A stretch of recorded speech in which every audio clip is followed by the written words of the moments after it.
ನಾರದ ಪುರಾಣದ ಇಂದಿನ ಚಿಂತನೆಯ ಹೊತ್ತಿನಲ್ಲಿ ಭಕ್ತಿಯ ಅನೇಕ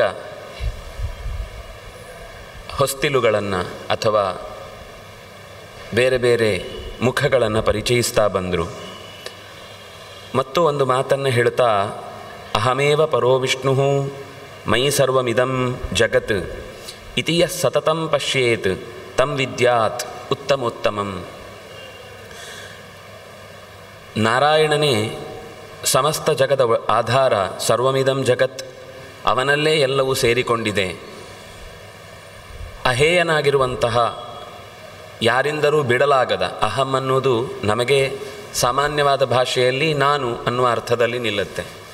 ಆದರೆ ಭಗವಂತನಿಗದೊಂದು ಹೆಸರು ಅಂತ ಗುರುತಿಸಿ ಶಾಸ್ತ್ರಕಾರರು ಅಹಹ ಅಹಂ ಅನ್ನುವ ಶಬ್ದಗಳನ್ನು ಹೇಳ್ತಾ, ನಾಶ ಹೊಂದದವನು, ಬಿಡಲಾಗದವನು, ಬದಲಾಗದವನು ಅನ್ನುವ ಅರ್ಥದಲ್ಲಿ ಆ ನಾಮವನ್ನು ತಿಳಿದು, ಎಷ್ಟು ಜಗತ್ತಿನಲ್ಲಿ ಏನೆಲ್ಲ ವ್ಯತ್ಯಾಸಗಳುಂಟಾದರೂ ಕೂಡ ಅವನಲ್ಲಿ ಯಾವುದೇ ಬದಲು ಇಲ್ಲ ಅನ್ನೋದನ್ನು ಯಾರು ತಿಳಿದು, ಇಡೀ ಜಗತ್ತು ಬದಲಾಗುವ ಜಗತ್ತು, ಬದಲಾಗದ ಭಗವಂತನಲ್ಲಿ ನಿರಂತರ ನೆಲೆ ನಿಂತಿದೆ ಅಂತ ಮನಸ್ಸಿನಲ್ಲಿ ಸತತಂ, ಇದು ಯಾವತ್ತೋ ಕಷ್ಟ ಬಂದಾಗ ಒಂದು ಬಾರಿ ನೆನಪಾಗುವ ಸಂಗತಿಯಲ್ಲ. ಎಂಥ ಕ್ರಿಟಿಕಲ್ ಸ್ಟೇಜಿನಲ್ಲೂ ಕೂಡ ಈ ರೀತಿಯಾದ ಒಂದು ಮನಸ್ಥಿತಿ ಅವನಿಂದ ದೂರವಾಗದೇ ಇದ್ದರೆ ಅವನು ಉತ್ತಮನಾದಂತಹ ಭಕ್ತ ಅಂತ ಅನಿಸಿಕೊಳ್ತಾನೆ ಅನ್ನೋದನ್ನು ಹೇಳ್ತಾ, ಇದರ ನಡುವೆ ಪ್ರತಿಯೊಬ್ಬನೂ ಕೂಡ ಅವನು ಯಾರೇ ಆಗಿರಲಿ, ಎಷ್ಟು ದೊಡ್ಡವನೇ ಆಗಿರಲಿ, ಅವನು ಕೆಲವೆಲ್ಲ ಕರ್ತವ್ಯಗಳನ್ನು ಮಾಡಿಕೊಳ್ಬೇಕು ಅಂತ ಹಿಂದೆಯೂ ಮಾತು ಬಂದಿತ್ತು. ಅದರಂತೆಯೇ ಮತ್ತೆ ನೆನಪಿಸ್ತಾರೆ. ಏನು ಅಂದರೆ, ಪ್ರತಿಯೊಬ್ಬ ವ್ಯಕ್ತಿಯೂ ಕೂಡ ಸಾಮಾಜಿಕವಾದಂತಹ ಕರ್ತವ್ಯವನ್ನೂ ನಿರ್ವಹಿಸಬೇಕು. ಇದು ಯಾರಿಗೋ ಒಬ್ಬರಿಬ್ಬರಿಗೆ ಹೇಳಿದ್ದಲ್ಲ, ಇನ್ನು ತೀರಾ ಅಂತರಂಗದ ಮುಖಿಗಳಾಗಿ ಪೂರ್ತಿ ಜಗತ್ತಿನ ಎಲ್ಲ ಸಂಗತಿಗಳನ್ನು ಸಹಜವಾಗಿ ಮೊದಲಿನಿಂದಲೂ ಸಹಕಾರಿಯಾಗಿ ಕಂಡವರು ಅಂತಂದಾಗ ಅವರಿಗೆ ಮಾಡಿದರೂ ಮಾಡದೇ ಇದ್ದರೂ ಯಾವ ಲೆಕ್ಕವೂ ಬರೋದಿಲ್ಲ. ಯಾಕೆಂದರೆ ಈಗಾಗಲೇ ಎಲ್ಲ ವಿಷಯವನ್ನು ದಾಟಿ ಪರಮಾತ್ಮನ, ಯಾಕಂದರೆ ಹಿಂದೆ ಮಾಡಿಯೇ ಬಂದಿರ್ತಾರೆ. ಆದರೆ ಸೇರಬೇಕು ಅಂತಿದ್ದವನು ಹೇಳುವ ಮಾತು ಬಹಳ ಚೆನ್ನಾಗಿದೆ. ಇಷ್ಟಾಪೂರ್ತಂತು ಕರ್ತವ್ಯಂ ಬ್ರಾಹ್ಮಣೇನ ಪ್ರಯತ್ನತಃ ಇಷ್ಟೇನ ಲಭತೆ ಸ್ವರ್ಗಂ ಮೋಕ್ಷಂ ಪೂರ್ತೇನ ಚಾಪ್ನಿಯಾತ್. ಋತ್ವಿಜನಾದವನು ಯಾರೇ ಆಗಿದ್ದರೂ, ಋತ್ವಿಜ ಮಾತ್ರ ಅಲ್ಲ, ಅವನಿಗೇನೆ ಅಂತ ಅಂದರೆ ಏನೊಂದು ಸಾಮಾನ್ಯ ತಲೆಯಲ್ಲಿ ಏನು ಅಂದರೆ, ಅರಿವು ಬಂದ ಮೇಲೆ ಉಳಿದ ಕ್ರಿಯೆಗಳಿಗೆ ಹೆಚ್ಚು ಒತ್ತು ಕೊಡಬೇಕಾಗಿಲ್ಲ, ಉಳಿದವರು ಮಾತ್ರ ಕೆಲಸ ಮಾಡಬೇಕು ಅಂತ. ಒಂದು ಉತ್ತಮ ಸ್ಥಿತಿಯಲ್ಲಿ ಬ್ರಹ್ಮಜ್ಞಾನವನ್ನು ಪಡೆದ ಸ್ಥಾನದಲ್ಲಿ ಇದ್ದವನೂ ಕೂಡ ಇಷ್ಟ ಮತ್ತು ಪೂರ್ತ, ಆಪೂರ್ತ ಅಂದರೆ ಪೂರ್ಣ ತುಂಬಿಸುವುದು ಅಂತ, ಇಷ್ಟ ಅಂದರೆ ಇಷ್ಟಿ, ತನ್ನ ಇಷ್ಟಕ್ಕೆ ತನ್ನ ಹಿತಕ್ಕೆ ಮಾಡುವಂತಹ ಕರ್ಮ. ವಿತ್ತಕ್ಷೇಪೋ ಭವೇದಿಷ್ಟಂ ತಡಾಗಂ ಪೂರ್ತ ಮುಚ್ಯತೆ. ಎಲ್ಲೋ ಸಂಪತ್ತು ವಿನಿಯೋಗಿಸಿ ಕರ್ತವ್ಯಗಳನ್ನು ಮಾಡಿಕೊಳ್ಳುವುದಕ್ಕೆ ವ್ಯವಸ್ಥೆಯನ್ನು ಮಾಡ್ತಾನೆ ಅಂತಂದಾಗ ಅದು ಇಷ್ಟಪಟ್ಟು ಮಾಡಿದ ಕಾರ್ಯ. ತಡಾಗಂ, ಯಾವುದು ತಡಾಗ ಅಂದರೆ ಸರೋವರ ಥರದ್ದು, ಬಾವಿ, ಕೆರೆ, ಸರೋವರ, ದೊಡ್ಡ ದೊಡ್ಡ ಮಟ್ಟದ್ದಾದಾಗ ಅದಕ್ಕೆ ಬೇರೆ ಬೇರೆ ಹೆಸರು ಬರುತ್ತೆ. ಸರ, ಸರೋವರ.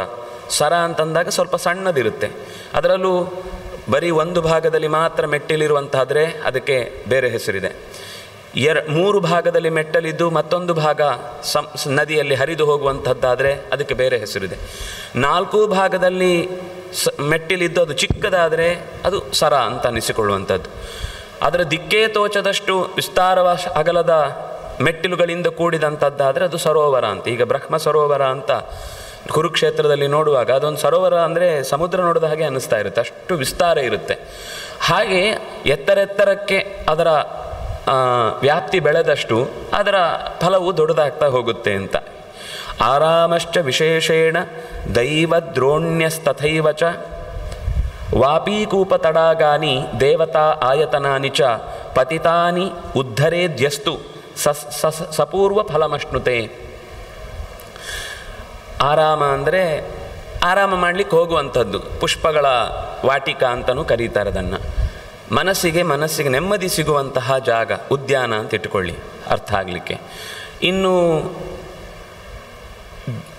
ದೇವತೆಗಳನ್ನು ಅಥವಾ ಸಣ್ಣ ಪುಟ್ಟ ದೈವದ ಸ್ಥಾನಗಳನ್ನು ಉದ್ಧಾರ ಮಾಡಿ ಜೀರ್ಣ ಆಗಿದ್ದರೆ ಅದನ್ನು ಸರಿಗೊಳಿಸಿ ಅದು ಉಪಯೋಗಕ್ಕೆ ಬರುವಂತೆ ಮಾಡುವಂಥದ್ದು. ಇನ್ನು ದೊಡ್ಡ ದೇವತಾ ಆಯತನ, ಕೆಲವೆಲ್ಲ ಗುಡಿ ಸಣ್ಣದು, ಗುಡಿಯಿಂದಾಗ ಚಿಕ್ಕದು, ದೇಗುಲ ಅಂದಾಗ ದೊಡ್ಡದು. ಜೊತೆಗೆ ವಾಪಿ ಕೂಪ, ನಮಗೆ ಎರಡು ಒಂದೇ ಶಬ್ದ. ವಾಪಿ ಅಂದರೆ ವಾಪಿ, ಕೂಪ ಅಂದರೆ ಕೂಪ, ಎರಡೂ ಕೂಡ ಬಾವಿ ಅಂತನ್ನುವ ಅರ್ಥದಲ್ಲಿ ಬಳಕೆ ಇದೆ ಡಿಕ್ಷನರಿಯಲ್ಲಿ ನೋಡಿದರೆ. ಆದರೆ ಕೂಪ ಅಂದರೆ ಕೊಡದಲ್ಲಿ ಮಾತ್ರ ನೀರು ಸೇದಲಿಕ್ಕಾಗುವಂಥದ್ದು. ವಾಪಿ ಅಂದರೆ ಕೊಡದಲ್ಲೂ ಸೇದುವಂಥದ್ದು ಇರುತ್ತೆ, ಇಳಿದು ಒಂದು ಭಾಗದಲ್ಲಿ ಮೆಟ್ಲಿರುತ್ತೆ. ಕೆಲವೊಮ್ಮೆ ಬಾವಿಯಲ್ಲೂ ಒಂದು ದೊಡ್ಡ ಬಾವಿ ಇರುತ್ತೆ, ಅಗಲವಾಗಿರುತ್ತೆ, ಒಂದು ಬದಿಯಲ್ಲಿ ಅದಕ್ಕೆ ಮೆಟ್ಲಿರುತ್ತೆ, ಇಳ್ಕೊಂಡು ಹೋಗ್ಲಿಕ್ಕಾಗೋ ಹಾಗೆ ವ್ಯವಸ್ಥೆ ಇರುತ್ತೆ. ಅದು ಇಳಿಬಾವಿ ಅಂತಾದಾಗ ಒಟ್ಟು ಇಳಿಬಾವಿ, ಸೇದು ಬಾವಿ. ಸೇದು ಬಾವಿಯನ್ನು ಕೂಪ ಅಂತಾರೆ. ಹಾಗಾಗಿ ಲೋಕದಲ್ಲೊಂದು ಮಾತು ಹೇಳ್ತೇವೆ ನಾವು, ಕೂಪ ಮಂಡೂಕಗಳು ಅಂತ. ಕೂಪ ಮಂಡೂಕ ಅಂದರೆ ಯಾವ ಮಂಡೂಕ ಕೂಪದಿಂದ ಹೊರಕ್ಕೆ ಬರಲಾರದೆ ಯಾವಾಗಲೂ ಅಲ್ಲೇ ಇದ್ದು ಜಗತ್ತಿನಲ್ಲಿ ಇದಕ್ಕಿಂತ ಹೆಚ್ಚಿನ ನೀರಿನ ಒಂದು ಸೆಲೆ ಇರುವುದೇ ಸಾಧ್ಯವಿಲ್ಲ ಅಂತ ಭಾವಿಸುವ ಸ್ಥಿತಿಗೆ ಬರುವಂತಹ ಕಪ್ಪೆಯನ್ನು ಕೂಪಮಂಡೂಕ ಅಂದರೆ, ಮನುಷ್ಯನು ಕೂಡ ತಾನಿರುವಂತಹ ಶಾಸ್ತ್ರದ ಪರಿಧಿಯೋ ಅಥವಾ ಕ್ಷೇತ್ರದ ಪರಿಧಿಯನ್ನೋ ಇಟ್ಟುಕೊಂಡು ಇದಕ್ಕಿಂತ ಆಚೆಗೆ ಇನ್ನೇನೂ ಜಗತ್ತಿನಲ್ಲಿಲ್ಲ, ಇದೇ ಸರ್ವಸ್ವ. ಅವನು ತನ್ನ ಶಾಸ್ತ್ರವನ್ನು ಉಳಿಸಿಕೊಳ್ಳಿಕ್ಕೋಸ್ಕರ ಹಾಗೆ ಭಾವ ತಾಡುವುದು ತಪ್ಪಲ್ಲ, ಆದರೆ ಬೇರೆ ಇದೆ ಅಂತ ನಂಬದೇ ಇರುವುದು ತಪ್ಪು. ಯಾಕಂದರೆ ತಾನು ಓದಿದ್ದರ ಬಗ್ಗೆ ಒಂದು ಅಭಿಮಾನ ಇದ್ದರೆ ತಪ್ಪಲ್ಲ, ಆದರೆ ಬೇರೆ ಯಾವುದು ಭಾಷೆಯೇ ಅಲ್ಲ, ಬೇರೆ ಯಾವುದು ದೇಶವೇ ಅಲ್ಲ, ಬೇರೆ ಯಾವುದು ಗಡಿಯೇ ಅಲ್ಲ, ಅಥವಾ ಅದಕ್ಕೇನೂ ಅರ್ಥವೇ ಇಲ್ಲ ಅಂತ ಹೀಗೆ ಚೌಕಟ್ಟಿನ ಒಳಗೆ ಬೀಳುವ ಭರದಲ್ಲಿ ಕಣ್ಣು ಹೊರಕ್ಕೆ ತೆರೆಯುವುದನ್ನೇ ಮರೆತು ಬಿಡಬಾರದಂತಹ ಸ್ಥಿತಿ ನಮಗೆ ಒದಗಿದಾಗಲೇ ಪ್ರಪಂಚ ಹೆಚ್ಚು ಅರ್ಥ ಆಗುತ್ತೆ ಅಂತ. ಅಂತಹ ದೃಷ್ಟಿಯಲ್ಲಿ ಕೂಪ, ತಟಾಕ ಇತ್ಯಾದಿಗಳನ್ನು ರಚಿಸಿದವನು ಉತ್ತಮವಾದ ಫಲವನ್ನು ಅವನು ಪಡೀತಾನೆ.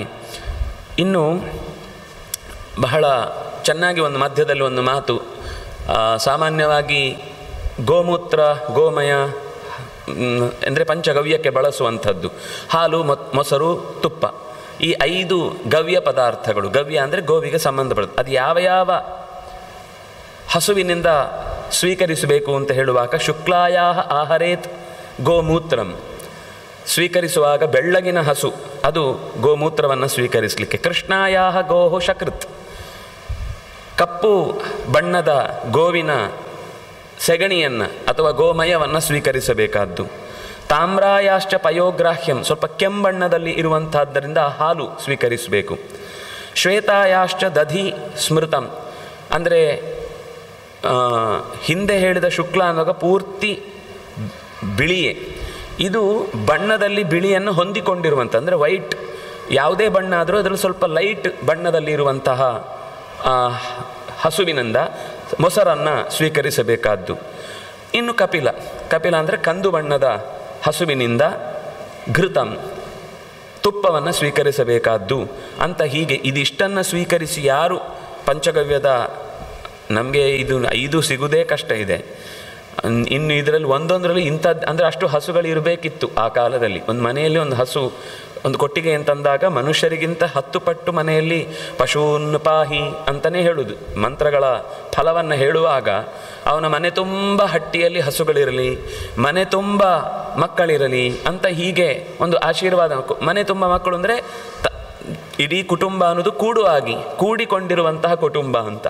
ಈಗ ಗಂಡ ಹೆಂಡತಿ ಒಟ್ಟಿಗಿದ್ದಾರೆ ಅಂದರೆ ಅದೇ ದೊಡ್ಡ ಕೂಡು ಕುಟುಂಬ, ಅದಕ್ಕಿಂತ ಆಚೆಗಿದ್ದು ಯೋಚನೆ ಮಾಡೋದೇ ಕಷ್ಟ. ಅಂತಹ ಸ್ಥಿತಿಯಲ್ಲಿ ಅವರ ಆಶೀರ್ವಾದದಲ್ಲಿ ಮನೆ ತುಂಬ ಹಸುಗಳಿಂದ ಕೂಡಿದಂತಹ ಪ್ರದೇಶದಲ್ಲಿ ಒಂದೊಂದು ಹಸು ಇಂಥದ್ದಿದ್ದಾಗ ಅವರ ನಾವು ಕೆಲವೆಲ್ಲ ಪ್ರಯೋಗಗಳಿಗೆ, ಪ್ರಾಚೀನರು ಹೇಳಿದಂಥ ಪ್ರಯೋಗಗಳಿಗೆ ಒಡ್ಡಿಕೊಳ್ಳುವುದಕ್ಕೋಸ್ಕರ ಏನೋ ಪ್ರಯತ್ನ ಮಾಡ್ತಾರೆ. ಆದರೆ ಈ ಸೂಕ್ಷ್ಮಗಳನ್ನು ಗಮನಿಸದೇ ಹೋದಾಗ ಅದರ ನಿಜವಾದ ಫಲವನ್ನು ಪಡೆಯುವಲ್ಲೂ ನಾವು ಸೋಲುವ ಸಾಧ್ಯತೆ ಇರುತ್ತೆ. ಅದರಿಂದಾಗಿ ನಾವು ಪ್ರಯೋಗ ಮಾಡಿದೆವು, ಅದರಿಂದ ಏನೂ ನಮಗೆ ಲಾಭ ಆಗಲಿಲ್ಲ, ಅದರಿಂದಾಗಿ ಹಿಂದಿನವರು ಹೇಳಿದ್ದೆಲ್ಲ ವ್ಯರ್ಥ, ಹಾಗೆ ಒಂದೇ ಸರ್ತಿಗೆ ತೀರ್ಮಾನಕ್ಕೆ ಬರಬೇಡಿ. ಅದಕ್ಕಿರುವ ಕೆಲವು ನಿಯಮಗಳು. ಈಗ ಯಜ್ಞದಲ್ಲಿ ಆಹುತಿಗಳನ್ನು ಕೊಡುವಾಗ ಇಂಥದ್ದೇ ತುಪ್ಪವನ್ನು, ಇಂಥದ್ದೇ ಕಟ್ಟಿಗೆಯನ್ನು, ಇಂಥದ್ದೇ ದಿಕ್ಕಿನಲ್ಲಿ, ಇಂಥದ್ದೇ ಮಂತ್ರಗಳಿಂದ, ಇಂಥದ್ದೇ ಹೊತ್ತಿನಲ್ಲಿ, ಹೀಗೆಲ್ಲ ನಿಯಮಗಳಿಟ್ಟುಕೊಂಡು ಮಾಡಿದ ಯಜ್ಞದಿಂದ ಖಂಡಿತ ಪ್ರಕೃತಿಗೆ ಹಾನಿಕಾರಕವಾದ, ನಾವು ಅದನ್ನು ಹೊಗೆ ಅಂತನ್ನುವ ಶಬ್ದದಿಂದ ಅರ್ಥ ಆಗುವುದಕ್ಕೆ ಹೇಳುವುದಾದರೆ ಅದು ಯಾವತ್ತೂ ಹಾನಿಕಾರಕ ಆಗುವುದಿಲ್ಲ. ಅಂದರೆ ಇದು ನಮ್ಮ ಹಿಂದಿನವರಿಗೆ ಪ್ರಕೃತಿಗೆ ಒಂದು ಅನುಕೂಲವಾದ ಸ್ಥಿತಿಯಲ್ಲಿ ಘೃತ ಧೂಮಾದಿವಾಸನಂ ಅಂತ ಒಂದು ವ್ಯವಸ್ಥೆಯೇ ಇದೆ. ಈ ಕಾಡಿನಲ್ಲಿ ಅಥವಾ ಉದ್ಯಾನದಲ್ಲಿ ರೋಗಗಳು ಬಂದಿದ್ದರೆ ಮರಕ್ಕೆ ಅಲ್ಲೊಂದು ಯಜ್ಞ ಮಾಡಿ ಆ ಯಜ್ಞದಿಂದ ಹೊಗೆ ಏನು ಬರುತ್ತೆ ಅದು ಇಡೀ ಆ ಮರದ ಪರಿಸರದ ಎಲ್ಲ ಗಿಡಗಳಿಗೂ ಕೂಡ ಮರಗಳಿಗೂ ಕೂಡ ರೋಗ ಪರಿಹಾರ ಆಗಿ ಮತ್ತೆ ಮೊದಲಿನಂತೆ ಚೆನ್ನಾಗಿ ಚಿಗುರೊಡೆದು ಅದು ಹೂ ಬಿಡ್ಲಿಕ್ಕೆ ಶುರು ಮಾಡುತ್ತೆ. ಹೊಗೆ ಬರಬೇಕು ಅದಕ್ಕೆ. ಅಂದರೆ ಈ ಥರದ್ದು ಏನೇನೋ ಪ್ರಯೋಗಗಳನ್ನು ಹೇಳ್ತಾರೆ. ಅಂದರೆ ಇದೆಲ್ಲವೂ ಕೂಡ ಪ್ರಕೃತಿಗೆ ಪೂರಕವಾಗಿರುವಂಥದ್ದು ಹೊರತು ನಾವು ಸುಡುವಂಥ ಪದಾರ್ಥ ಈ ಪ್ಲಾಸ್ಟಿಕ್ಕು, ಟಯರು ಅಥವಾ ಈ ಥರದ ಏನೇನು ಅತ್ಯಂತ ಮನುಷ್ಯನ ಉಪಯೋಗದಿಂದಾಗಿ ಪ್ರಕೃತಿಗೆ ಹಾಳಾಗುವಂತಹ ವಸ್ತುಗಳೇನಿದೆಯೋ ಇದರಿಂದ ಸಿಗುವಂಥ ಹೊಗೆಗೂ ಶಾಸ್ತ್ರೀಯವಾಗಿ ಪ್ರಾಕೃತಿಕವಾಗಿ ಸಿಗುವಂಥ ಪದಾರ್ಥದ ಹೊಗೆಗೂ ವ್ಯತ್ಯಾಸ ಇದೆ. ಕಾರ್ಬನ್ ಇಲ್ಲ ಅಂತ ನಾನು ಹೇಳ್ತಿಲ್ಲ, ಕಾರ್ಬನ್ ಖಂಡಿತ ಎಲ್ಲದರಲ್ಲೂ ಸುಡುವಾಗ ಬಂದೇ ಬರುತ್ತೆ. ಆದರೆ ಅದರಿಂದ ಆಗುವ ಕೆಲವು ಸಂಯೋಜನೆಗಳೇನಿವೆ ಇದು ಪ್ರಕೃತಿಗೆ ಹಾನಿ ಮಾಡದಂಥ ಸ್ಥಿತಿಯಲ್ಲಿಯ ಚಿಂತನೆಯನ್ನು ನಮ್ಮ ಪ್ರಾಚೀನರು ಯಜ್ಞದ ಸ್ವರೂಪದಲ್ಲಿ ಹೇಳಿದ್ದು ಅನ್ನೋದನ್ನು ಅರ್ಥ ಮಾಡಿಕೊಂಡಾಗ ಅವರ ಕಾಳಜಿ ಏನು ಅನ್ನೋದು ನಮಗೆ ಅರ್ಥ ಆಗುತ್ತೆ. ಮುಂದೆ ಅದೇ ರೀತಿಯ ಮತ್ತೊಂದು ಸಂಗತಿಗಳನ್ನು ಹೇಳ್ತಾ ಇಲ್ಲಿ ಮಧ್ಯದಲ್ಲಿ ಅನೇಕ ಸ್ತೋತ್ರಗಳು ಬರ್ತಾವೆ. ಭಗವಂತನ ಸ್ತೋತ್ರ ವಿಷ್ಣು ಸ್ತುತಿಯಾಗಿ ಬರುತ್ತೆ. ಅದರ ಮಧ್ಯದಲ್ಲಿ ಒಂದು ರುದ್ರನ ಸ್ತೋತ್ರವು ಮಾತಾಡ್ತಾರೆ. ಅಂದರೆ ಆ ಸ್ತೋತ್ರದ ಸ್ವರೂಪ ನಾವು ರುದ್ರ ಪ್ರಶ್ನದಲ್ಲಿ ಏನೇನು ಸ್ಥೇನಾನಾಂ ಪತಯೇ ನಮಃ ಇತ್ಯಾದಿಗಳನ್ನು ಕೇಳ್ತೇವೆ. ಅಂತಹ ಎಲ್ಲ ಮಾತುಗಳಿಗೆ ವ್ಯಾಖ್ಯಾನ ಇದ್ದಂತೆ ಇಲ್ಲಿಯ ಸ್ತೋತ್ರಗಳ ಮಾತು ಬರ್ತಾವೆ.